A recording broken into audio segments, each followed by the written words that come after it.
I thought we could start by talking about this stunning development with the signal security breach and the serious questions it raises.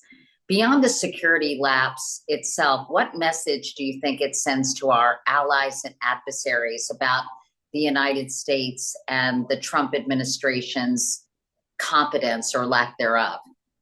In and of itself, right, it doesn't look like something you couldn't overcome. I mean, everybody's put somebody on a text thread you didn't mean to, but you're not supposed to be talking about any of this information on a commercial texting platform. It's illegal, in fact, to do that. So what you're seeing here is really two things. You're seeing a degree of incompetence that is really worrying. This is a Secretary of Defense who had no prior experience of any relevance. He started his tenure by badly bungling the early negotiations with Ukraine and Russia, exposing our bottom lines publicly before we ever sat down at the negotiating table. And now, he's sending attack plans before the attack happens to phone numbers he doesn't even recognize. So it's worrying if you care about the country's security. I guess what's more worrying is the fact that they are not apologizing for it. They're basically telling you they're going to keep doing it. They're going to continue to act illegally using non-classified texting platforms to conduct sensitive national security business. What makes you And what makes you come to that conclusion, Senator? Because you're right, they haven't apologized, but why wouldn't they tighten things up now that this has come to light? I mean, I think they've told you that they don't believe they've done anything wrong. They actually, haven't said that they're going to change anything. In fact, it's worse than that. They're claiming it never happened. I mean, they're telling the American public that 2 + 2 = 7, that they didn't share war plans, that there was no classified information in those texts. I mean, they're essentially saying we did everything right and we do the same thing again. That maybe is what's most worrying, because there has to be truth for a democracy to survive. We all have to agree that there is some underlying set of facts that we believe in, whether you're a Republican or a Democrat. And everybody saw what those texts said. That was classified information. Those were war plans. And maybe what's most disturbing to me is that the Secretary of Defense is out there saying, no, that wasn't classified. Nope, those weren't war plans, as if the country's going to believe it, as if they didn't see what they saw. In fact, he did say most recently there's no units, no locations, no routes, no flight paths, no sources, no methods, no classified information. My job, as I said, on top of that, everybody's seen it now. The team update is to provide updates in real time, general updates in real time, keep everybody informed. That's what I did. That's my job. I mean, we read the texts. I mean, that's just not true. It gives precise times that the attacks are going to be launched. If it, luckily, it was Jeff Goldberg who got that text. If it was some other random number, that information could have been made public, which would have compromised the mission, which would have put those airmen in jeopardy, which would have allowed for the enemy to perhaps reposition its assets. They know what assets we are likely targeting. So it's just pure gaslighting to pretend that those weren't, that wasn't classified information, that wasn't information that wouldn't have compromised the safety of our troops and the success of the mission had it gone to somebody else besides the editor for the Atlantic. Let's talk about accountability. You and a number of other Democrats have called on Pete Hegseth to resign. Why do you think that is essential? And secondarily, do you think that will ever happen? I don't know whether it will happen, but it has to. Listen, my primary worry here is the lying, right? That the Secretary of Defense, who's not the press secretary, right? He's not supposed to be engaged in spin. He's just supposed to tell the truth about the threats that are posed to the country. I mean, the fact that he went out in that first day and said that it didn't happen, he modified that response today to call them attack plans, not war plans. I mean, who cares what you call them? That was classified sensitive information that would have compromised the national security of the country had they gone and gotten in the hands of our enemies. The fact that he's so cavalier about the truth, I think, disqualifies him to be Secretary of Defense. But we've also seen enough in the first few months to know that he's just not ready for the job, that his being at the leadership of the most powerful military in the world is going to lead to continuing levels of incompetence. Do I think he's going to be fired? I don't know, but there are a lot better people who are still loyal to Donald Trump who could run that department a lot better than Pete Hegseth. Do you think Republicans on Capitol Hill are taking this security breach seriously? No, they're not. I mean, I'm glad to have seen today the Republican chairman of the Armed Services Committee in the Senate call for an independent investigation. But again, other Republicans who have been critical have said, well, they made a mistake and it's fine as long as they fix it. But of course, the administration isn't saying they're going to fix it. They're not apologizing for what happened. They are still acting as if they did nothing wrong. And remember, they violated the law. I mean, this isn't just a matter of bad tactics. There are multiple laws that they violated, and so at some point, the Secretary of Defense has to be held accountable for the criminal laws that he violated, because the rule of law in this country only works if everybody is held to account, the powerful people and the people with no power. And that also seems pretty unrealistic today as well. It seems like the Department of Justice, which is controlled by the White House, would never bring charges against a friend of Donald Trump's. They seem much more interested in bringing charges or threatening charges against people who are political enemies of the president. Let's talk about accountability a bit more. What laws, in your view, were violated as a result of what happened? Well, both the Espionage Act, which does not allow you to share classified information, but unquestionably the Presidential Records Act. What we know is that that text thread was set for the messages to disappear. And under the Presidential Records Act, you cannot erase critical communications about matters that the administration is working on. So the Espionage Act, the Presidential Records Act, perhaps other federal information laws, they were all likely violated. A lot of people are hearing this alternative narrative that it wasn't a mistake, or, these weren't war plans, that wasn't classified information, on and on and on. What do you think that says about how this White House views accountability? And frankly, what does it say about the intelligence of the American people who are being fed this?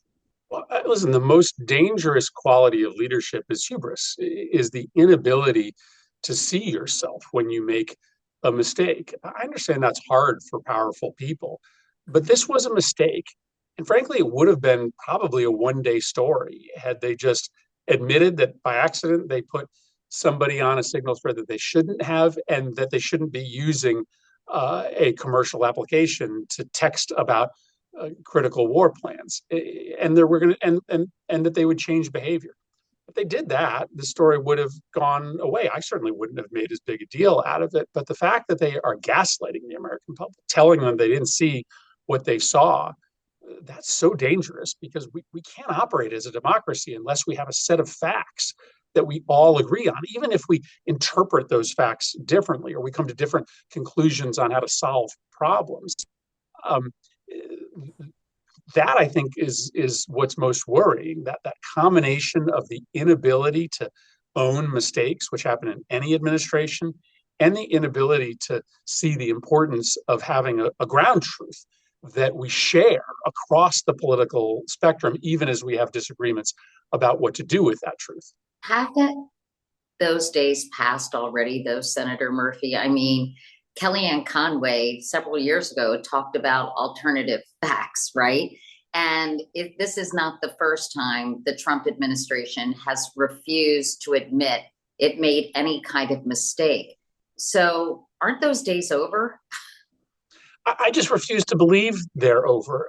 Again, because, what I know is that democracies don't tend to survive when you obliterate a sense of objective truth. When every virtue, when every value is subjective, whatever I believe is right, whatever you believe is right, we lose the ability to stay connected as a diverse, multicultural, multi-ethnic, multiracial nation.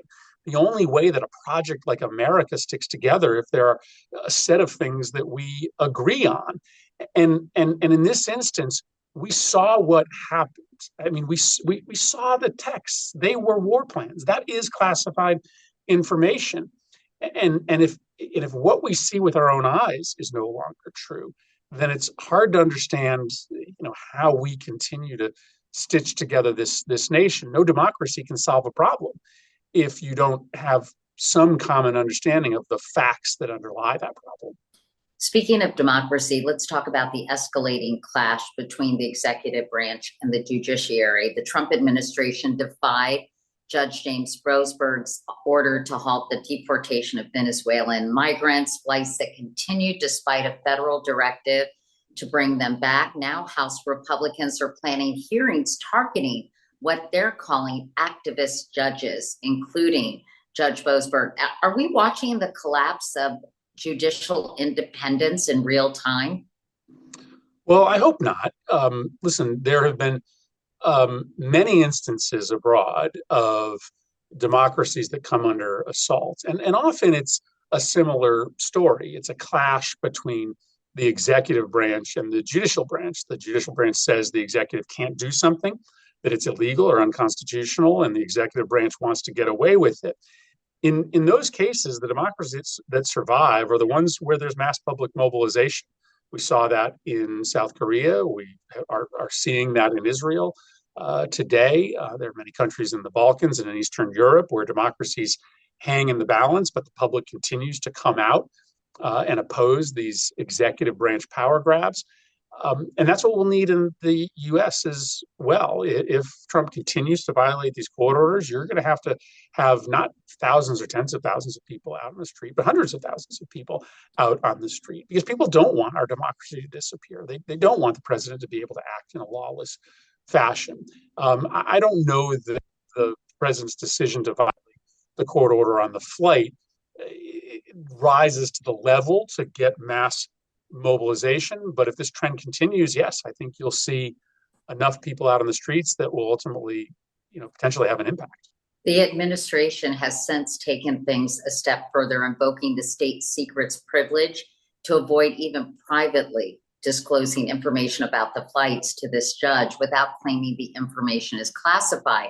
Have you ever seen any other administration use the state secrets privilege in this way, not to protect classified material, but seemingly to avoid legal scrutiny? Well, I don't know the specific history of that act. I mean, I will say that there has been a troubling use of the classification of information, mostly by the Trump administration, but occasionally by the Obama and Biden administration, to try to shield from view embarrassing information, not necessarily information that might compromise a legal case, but information that really doesn't involve any sources and methods of gleaning classified information or state secrets, just information that if people knew it, it would be politically embarrassing to the president. So Trump has supersized the sort of use of classification in order to politically benefit him and his allies. But this has been a problem across administrations. Ironically, this same judge was just assigned to preside over a lawsuit alleging that Trump cabinet secretaries and national security aides violated federal record-keeping laws by using that Signal chat group to discuss a planned military strike in Yemen. Other than this being judicial karma, do you imagine this turn of events could affect how the Trump administration conducts itself going forward? Well, you started to see this movement inside the MAGA world going after individual judges. I apologize. That's our notice of a pending vote on the Senate floor. But there are a variety of ways that the constitutional crisis could arrive. One of them is that any judge who rules against the administration becomes the subject of a political harassment campaign by Republican elected officials, maybe even an impeachment vote in the Senate, in the House. That would be a crisis of democracy as well. And you saw, a really exceptional moment last week when the Chief Justice of the Supreme Court, who very rarely issues public statements unsolicited, came out and said, no, it is not allowable in a participatory democracy for the party in charge to target, harass, and try to eliminate judges who simply make rulings that they disagree with. And that may be a signal of what the Supreme Court may ultimately decide in some of these high profile cases that are on their way up to the highest court. Were you comforted by Chief Justice John Roberts' statement? I mean, I was glad to see him step in and make clear that the president was crossing a line in coming after this individual judge. Ultimately, it'll be the Supreme Court that will decide whether they allow the president to get away with this scope of illegality, the way that he has seized spending power, the way that they are compromising national security, the way that they are normalizing violence, the way that they're using the judiciary to excuse friends and target enemies. Those questions at some point this year will come before the Supreme Court, and they will have the choice as to whether to protect democracy or protect the guy that nominated them. Let's talk about the Democratic response, so to speak, to everything that's been happening in the Trump administration. You have been very vocal. The New York Times wrote recently, you seem to be everywhere all at once since Inauguration Day. You are staging a loud and constant resistance to Mr. Trump at a time when Democrats are struggling to figure out how to respond to him. I'm quoting the New York Times there.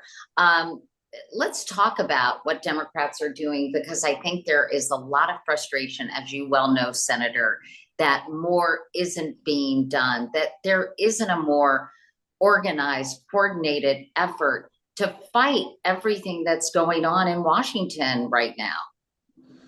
Well, listen, it is true that I've been a loud voice, but it is also true that there is some degree of unrealistic expectations about what Democrats can do. I get a lot of questions from people in my state. Why aren't you stopping this? And the I get a lot of questions on social media. Why, what can we do? Why isn't anyone stopping this? Well, right. And we had an election, and whether we like it or not, Donald Trump didn't really hide who he was. He told you he was going to pardon the January 6th protesters. He told you he was going to be a dictator. He told you that he was going to use the army and the judiciary to target his political opposition, and people elected him anyway. And in fact, they gave his party control of the entire city, the House and the Senate. So Democrats are in the minority. We can mount a more effective opposition, but we don't have the power to unilaterally stop the illegality. That only can happen through the courts and through mass public mobilization. I guess the case that I'm making to my colleagues right now is that, the tactics we use internally do matter. There's this popular, meme inside the party. Well, the tactics we use in the Senate or the House, that's just inside baseball. Nobody pays attention. No, maybe not everybody out there is watching to see how hard we fight against a budget bill or a nomination. But that first ring of the most committed activists do watch. And if we're engaged in risk tolerant behavior, if we're using really loud and urgent tactics, then that signals to people that this is a moment of urgency and that they should take risks as well. Ultimately, if you want 100,000 people to turn out in a moment of five-alarm constitutional crisis, you need lots of people, hundreds of thousands of people to engage in small acts of political risk. And our behavior inside the building is going to be one of those signals that encourages people outside the building to take that risk. So that's why I thought it was worthwhile to vote against the continuing resolution and take the chance that the public would blame a government shutdown appropriately on Republicans. That's why I didn't go to the State of the Union speech at all, because I didn't think any of us should legitimize what was essentially a reality TV show full of lies. I think we need to talk, about those kind of riskier endeavors if we ultimately want people outside the building to take risk as well. There's been obviously a fraction within the Democratic Party. This is nothing new, really. And I know you supported Hillary Clinton over Bernie Sanders, but you seem to have become a bit more progressive and of late. But is the future of the Democratic Party AOC and Bernie Sanders, or is it some individual who is more moderate in his or her views?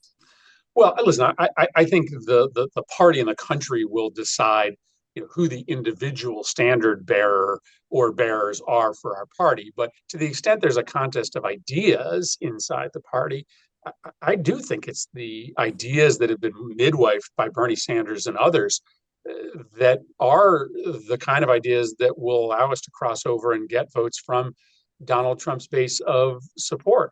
The Republican Party is a fake populist party, but they are allowed to look like the party that will upset the economic status quo because Democrats have not been sort of robustly and pugilistically populist enough. Like when we talk about drug prices, we talk about negotiating with bulk purchasing power 10 drugs. Okay, that like doesn't light anybody's fire, right? They want there to be a cap on every single prescription drug in this country. They want to make sure that the price of every drug doesn't increase by more than 2% a year. They want rent increases to be capped. They want credit card fees to be capped. They want there to be hard rules that make their life easier. Big ideas, not incremental ideas. And so I think our party just needs to be more aggressive in taking on concentrated corporate and billionaire power. We need to be more willing to sort of name and shame the folks who are screwing ordinary Americans. And yes, that does often line up with a lot of the things that Bernie Sanders and AOC have been talking about. And would you ever consider running for president in 2028? I don't think so. I think, and I think to the extent that my message has been getting through at an unusual rate recently, is because there really isn't a personal agenda attached to it. I mean, I am sincere that I think that we may not have a year to protect and preserve our democracy. I think this is a moment of urgency for the country. And so, when I'm communicating about the need for our party and our country to rise up against this corruption that's happening in the White House, it's not because I have, any future political ambitions that I'm trying to service. It's just because I want to win this fight. So that is my only desire right now. I also had a lot of people asking questions about Social Security. How concerned are you that the Social Security system will be damaged or altered significantly in this Trump administration? Well, it's already been damaged. I mean, they are closing down Social Security offices as we speak. Right now, the amount of time you have to wait in order to get a question answered about a Social Security check that didn't arrive can be life-threatening. I mean, there are, you had Trump's Secretary of Commerce the other day say, seniors shouldn't, complain if a Social Security check doesn't arrive on time. Only the fraudsters complain when a check doesn't arrive. I mean, that's what a billionaire would say. Because there are lots of Americans, literally hundreds of thousands of Americans who have no income other than Social Security. If they miss a Social Security check, they literally can't buy food. They can't buy medicine. Frail seniors won't make it through a month without their Social Security check. And now if that check doesn't arrive, you can't get anybody on the phone because they've closed all the Social Security offices. And why are they doing that? They're closing Social Security offices in order to save money so they can pad the pockets of the billionaires with a bigger tax giveaway. It's the most immoral transfer of wealth that I've ever seen in my time in politics. They are coming after Social Security. They are absolutely coming after Medicaid, which, by the way, is the insurance program for 24% of American families. And they're coming after Medicare, and all in service, not of making those programs more efficient, all in service of hoarding money, collecting money so that they can hand it to the folks who parade in and out of Mar-a-Lago every day. It's unconscionable. It's immoral. It's unpopular, and that's why they are waging this assault on democracy, because they know that they won't get away with that kind of thievery if there is an accountability structure in this country, if elections are free and fair. It's all part of one story. Speaking of accountability, though, will people be held accountable who are doing these things? It seems that we're not seeing much of that. It's hard because the criminal justice system is increasingly in the hands of the White House. It used to be that the criminal justice system was independent. So, during the Biden administration, you did have Democrats, who were being arrested, a Democratic mayor, a Democratic senator. Today it seems like the justice system is going to be used to go after only Trump's political enemies. But elections are ultimately the place where accountability happens. And so that's why the fight has to be to make sure that we still have a free and fair election this fall in our state elections, next fall when we have federal elections. And we can still beat back these attempts to try to destroy dissent and destroy the rule of law in this country, because ultimately those elections are the places where accountability happens. I know that President Trump just signed an executive order that will impact elections because he's asking every voter to show proof of citizenship, correct? Yeah, I mean, I think this is an unconstitutional order. The Constitution is pretty clear about the minimum requirements. What he's trying to do is just put a whole bunch of bureaucracy and red tape in front of poor people who have three jobs, people who don't have the means to contest their name being thrown off the rolls. It's just an attempt to try to get people without power to be thrown off of voter rolls. Do you think, Senator Murphy, at some point we'll see Republicans breaking from Donald Trump because their constituents in town hall meetings, or they're hearing from people they're representing, and those people are angry? Or do you think this sort of this fealty and this blind loyalty to Donald Trump will continue?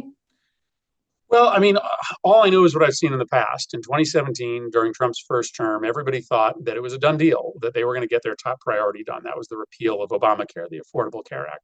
It didn't happen. They didn't repeal it. Why? Because there was a mass public mobilization against something that was deeply unpopular, the eradication of healthcare for 20 million Americans. And because their majorities were really slim in the House and the Senate, it only took 3 Republicans in the Senate to stop that entire bill from passing. Now, this bill that they're trying to pass now, cutting and throwing people off of Medicaid in order to finance a tax cut for billionaires, that's probably more unpopular than the elimination of Obamacare.